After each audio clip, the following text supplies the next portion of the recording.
Hello and welcome to TVPapua News of September 2013. This is Up and my name is Bendusi Kourni. This month in TVPapua, Freedom Flotilla completed its mission. Vanuatu calls for UN investigation of the West-Papua issue. Sorong to Samarai campaign. Walking for Papua. Battling for freedom. Freedomfighter Mr Mauri passes away. Freedom Flotilla completed its mission.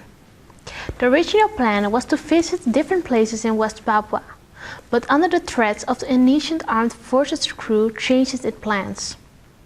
While our eyes were focused on the flagship of the flotilla, a small boat with some crew members met the sea with West Papuan leaders. 2 weeks ago, Arabana elder Kevin Buzzicott met with West Papuan leaders in a secret location off the coast of the troubled Indonesian territories. He delivered sacred waters from Lake Eyre and ashes from Australia's tent embassies in a ceremony of solidarity.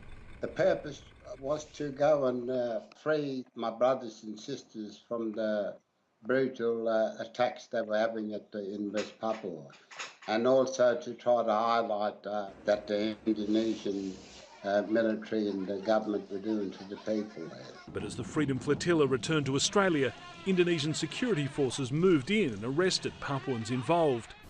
Vanuatu calls for UN investigation on the West Papua issue.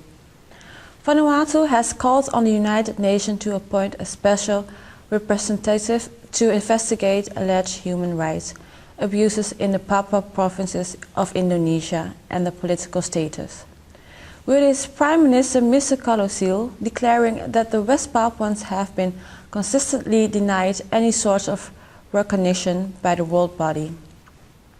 How can we then ignore hundreds of thousands of West Papuans who have been brutally beaten and murdered?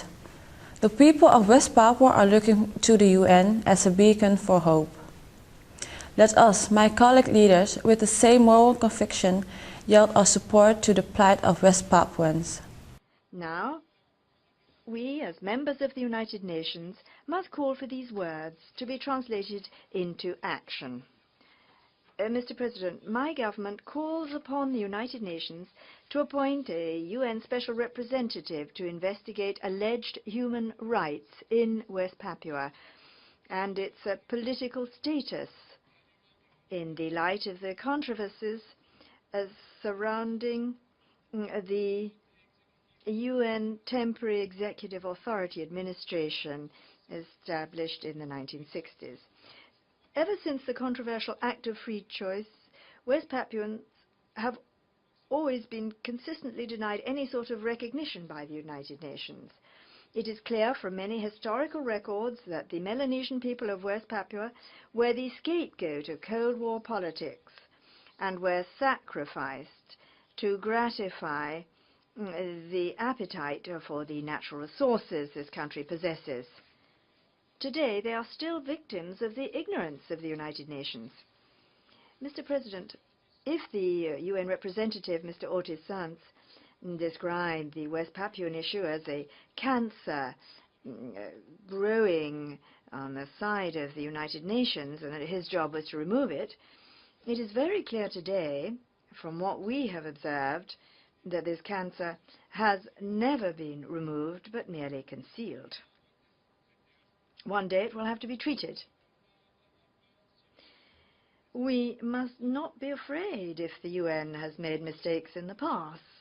We must admit our mistakes and see that we are the stronger for that, because when we are weak and we admit our mistakes and then take corrective action, we become stronger and vibrant. As members of the United Nations, we all subscribe to the principles of democracy, good government, human rights, accountability, and the rule of law, as enshrined in the United Nations Charter.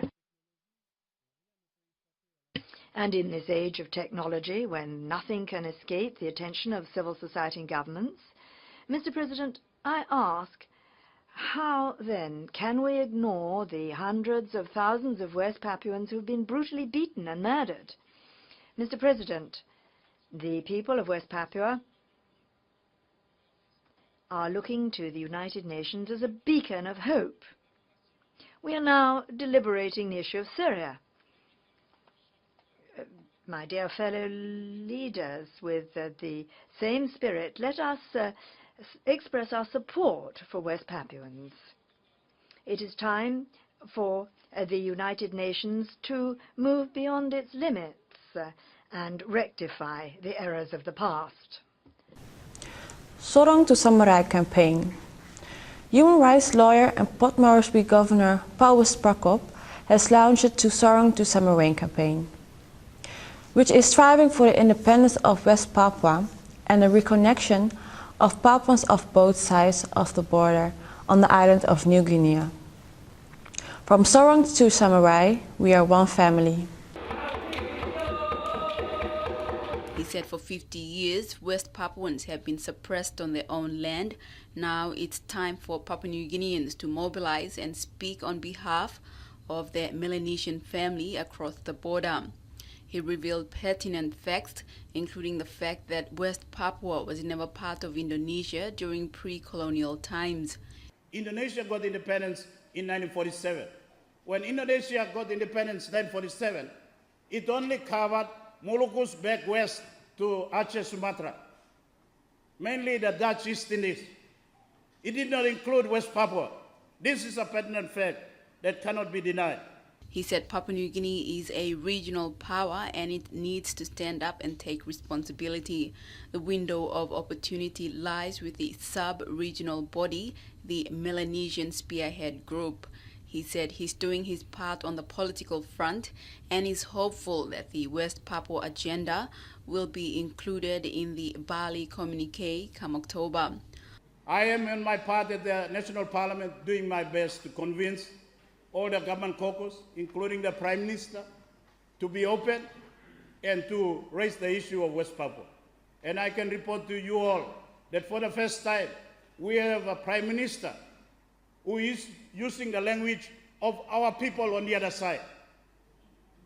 This has never been said or heard before. Past Prime Ministers, past government, hands off. Don't want to see, don't want to say anything, don't want to hear anything, hands off. Also present during the launch was fellow advocate John Tekwe. He was blunt, blaming the Americans for the problem. And America created that problem, so U.S. must fix this problem. Yes. U.S. must fix this problem. It's an American problem that created this problem, and America must fix this problem. And if you are listening to me and looking at the TV today, American, I'm telling you, Mr. Obama, you fix this problem. The petition is being circulated through the month of September.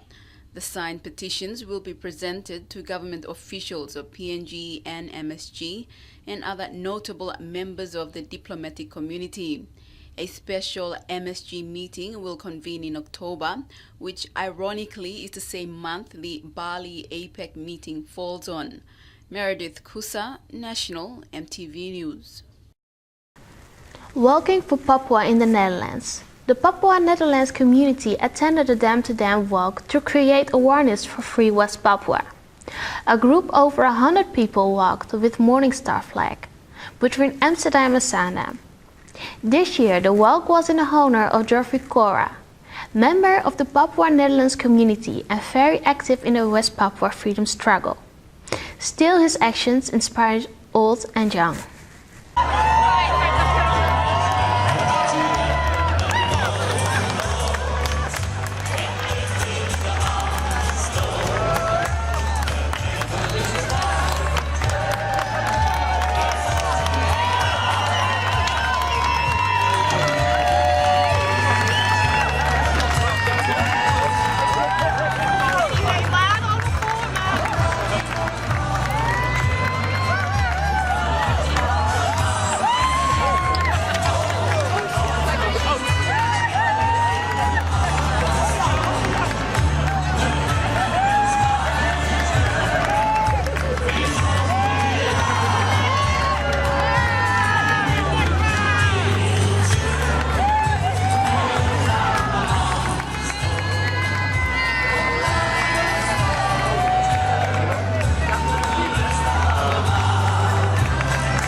Pedaling for Papua.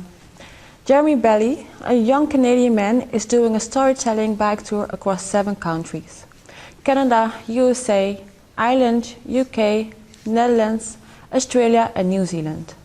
During his tour, he tells people the story of West Papua.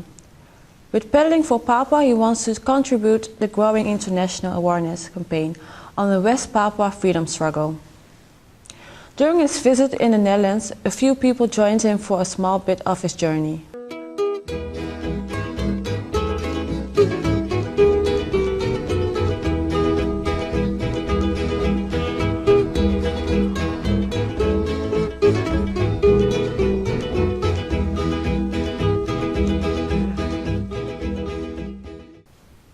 Freedomfighter Mr Mauri passed away. Last month, West Papuan freedom fighter in exile Mr Mauri has passed away in Stockholm, Sweden. Born on 10th of September 1932 in the then former colony Dutch New Guinea, he later studied pharmacy in the Netherlands, who appointed him as head pharmacy of Dutch New Guinea after his studies. When Indonesia occupied West Papua in 1962, he fled to Papua New Guinea. Having tight contacts within the Netherlands, former colonizer of Indonesia, made him a target for the Indonesian mass killings. When he tried to seek refuge in the Netherlands, he was denied. It was Sweden where he found refuge and stayed with his family. A small funeral with his family and friends was held in Stockholm. Dit was TVPapua September. We all thank you for watching and hope you to see it the next time.